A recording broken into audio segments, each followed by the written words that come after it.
Panalig, 4 na araw na lamang po at pagdiriwang na natin ang Kristong Hari at pagtatapos na rin para sa taong ito sa liturhiya natin. Kaya yung mga nagiging tema na ating po mga pagbasa, Ebanghelyo, nitong nakalipas na araw at sa susunod pa ay laging patungkol na sa pagiging hari ni Kristo. At pagdating ng araw, sa ayaw at sa gusto ng tao, siya ay hari ng sanlibutan.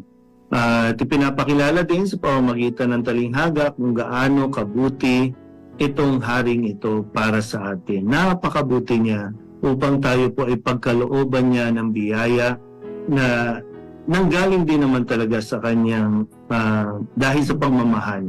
At kung makikita natin sa kwento, yung mga binigay niya ay hindi naman niya kinuha, kundi mas lalo pa niyang dinoble yung mga biyaya na ibinigay sa tao.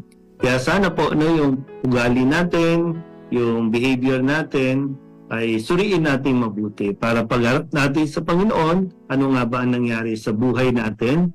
Ano nga ba ang nangyari sa mga biyayang ipinagkaloob sa atin? Ito ba ay mas lalo nating pinagbuti o wala tayong ginawa sa buhay at biyaya na binigay ng Diyos?